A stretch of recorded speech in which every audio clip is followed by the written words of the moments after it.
I want your money.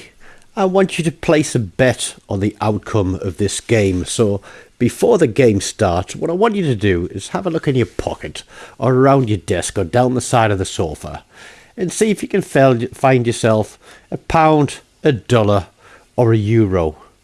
And I want you to place a bet at the start of this game on whether or not it's going to be a win or a lose. Because you know I put my bad games on here as well as my good games. But let's have a look at the team list and help you to make your decision.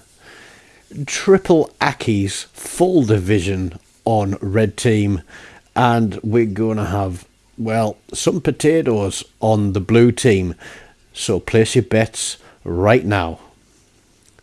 So I'm here in the legendary tier Khabarovsk. I'm going to have a look around me, and I see that I've got a cruiser, and I've also got a Yamato who is hanging a hard left and is going to head to the other side of the map.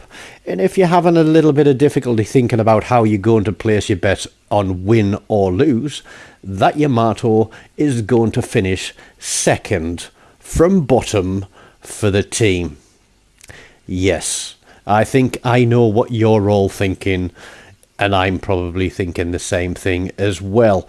But I'm not even running the build that I wanted to on the Khabarovsk because I've got the skill picked for smokescreen. And if you notice down on the bottom left-hand corner of the screen, you'll see that I'm running heals and not smokescreen. And then as we push further out, we get a whiskey sighted. Now, obviously the Khabarovsk is like a mini cruiser. You don't play it like a destroyer, or I don't play it like a destroyer, so I'm not going to push into the cap until such time as I have an understanding of what is out there. And let me tell you, there are going to be 4 ships on this flank, but we are going to have a Schlieffen come across from centre to this side of the map as our Yamato continues heading for the opposite side of the map. We've got an Azurean Aegir. We've got is it the Southern Thunder? And you'll notice that the cap is being taken again, which means that we have one of the destroyers. And yep, I'm pulling a 180 here because I want to use the range of my guns against these 3 guys and basically use the distance that I am from them to increase their dispersion. But we want to get them close enough in range that when we start kiting away, that we're still going to hold them in range and look for the fires and the damage controls and see what we can do. Now, with our first salvo there, chuffed to bits, we land a fire, but the destroyer straight away opens up on me, and anybody in the right mind is going to start shooting at me. But this destroyer has made a mistake in opening up on me. He obviously thinks he's got 3 big ships backing him up and he can get away with firing his guns at me. But now he's going brown trouser time because he actually realizes that I can hit him from where I am. But that smokescreen is not going to do him any good. He's on fire. He's taken more hits and he is going to become my first kill of the game. And now we're going to switch back onto this Thunder because he has damage controlled his fire. He's also shooting at me. But the fact that he's damage controlled his fire means that we can set him on fire again. Now I know he does have those big heals. So he is going to be able to pull back some of this health. But I'm very, very aware that there's still a Wisconsin and still an Azurean Aegir out here as well. So I'm playing with my throttle, I'm jockeying for position. They want to have the cap, but they also want to kill me. This guy is focused on me something rotten. There are the torpedoes, obviously from the destroyer, but I think they're going to run out before they get anywhere near me. So, yep, that DD made a big mistake. But red team have pushed, I think, all 3 Akis straight through the middle of the map onto our starting cap. That is not a good position to be in because potentially I can be crossfired from 2 directions now. But But I'm just going to try and stay focused on this guy, try and get the fires ticking. Our Schlieffen is pushing in, and the only thing that I can think of why he would push in so hard against so many ships is that he is after trying to tick off the mission for getting a number of secondary hits. But we are still kiting, we're twisting and turning. The Schlieffen has missed his first set of torpedoes.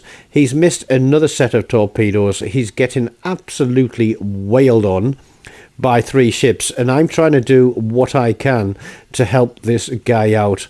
We're going to land another fire on that guy. That would have been a stick and tick, but the Schlieffen does get his torpedoes out, but he isn't much longer for this game. The teams are trading ships one after the other. Now, we still have 2 destroyers. Red team have none, but I'm not exactly a destroyer, am I? And we are losing the game because red team are pushing these caps hard, and I don't know how this one was going to end up. 4 ships down to 3, 2 destroyers and a cruiser versus 3 battleships and a cruiser. Excuse me while I clear my throat. Now, I want to get back into this capture point, but it's a long way. My engine boost is on cooldown, and this Aegea, I think, is just waiting for me on the corner. There's still, obviously, the Aegea and the other ship are still in division, but we managed to get rid of 1 ship from that division. But with 2 ships potentially targeting me, I have managed to pull back some hit points, so I am quite healthy. But red team definitely have the advantage as far as this game is going at the moment, because I'm a long way from where I need to be. But I've played this ship the way I wanted to play it, as a kiting fire starter, as an annoyance to the red team, to basically take fire away from other members of the team. And it did work, but it hasn't worked perfectly, has it? We're on what we're on there. I can't see how much damage we've got here from being sat back on the sofa, so I have to scoot forward. We're on 42k. It isn't a massive amount of damage, but the Aegea gets himself spotted, which is going to do me a favour, because it lets me know that he's not waited round the corner of this island to jump on top of me the second I touch the capture point. But we're going to blind fire across the top of that cap there, see if we can get some cap resets, even if we can stop them taking that cap for a few more seconds and allow our guys to get into position. It all helps a little bit. But we aren't going to be that lucky, but pushing back into the cap as fast as we can go.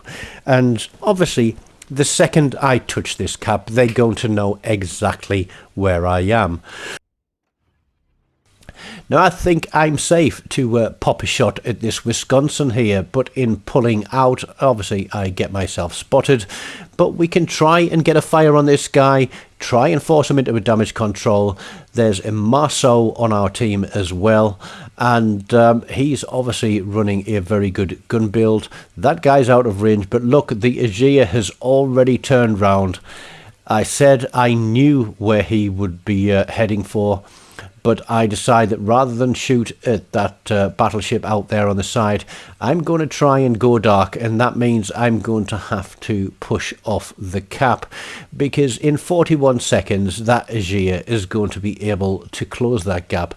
He is coming hard and fast at me, and I'm not going to be able to survive this if I stay where I am and let this guy push back against me.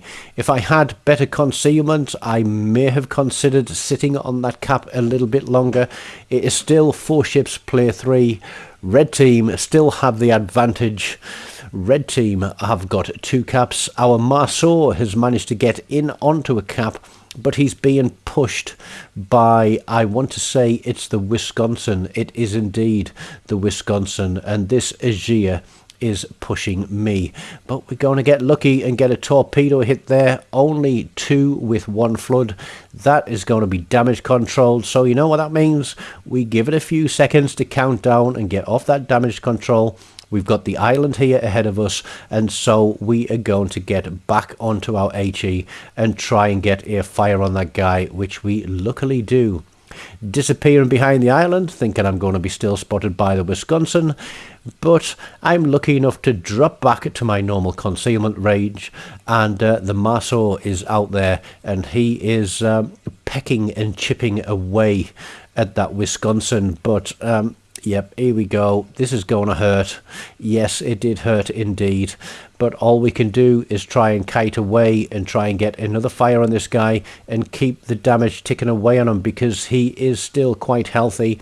I know the Wisconsin is there behind me, and I am trying to maintain as much distance as I can, because this is his secondaries going off at me. So the guy's obviously spent some money, and he's picked up the Azurean Aegea and the commander to go with it. But while he's behind the island, I'm going to help the Marceau with this Wisconsin. But I see a shot go across the map there towards the Marceau. Obviously, the cruiser can't hit me, so he's taken a shot on what he can. And he's about to come around the corner of the island. He knows where I am. We've lost the cruiser. It is down to myself and the Marceau against 3 ships.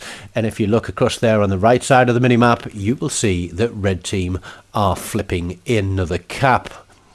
They still have a slight advantage, and a 3 caps to 1 is going to give them a huge advantage, especially if that Wisconsin can contest the 4th cap while punishing the Marceau. This is not winnable, is it?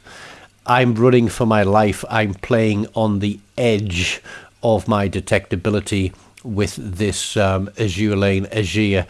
I haven't got much breathing space to play with. I'm pushing towards the Wisconsin to try and bring him into range as well, to try and help the Marceau out, because then the Marceau may be able to help me with the Aegea. But the Marceau's got another plan in mind.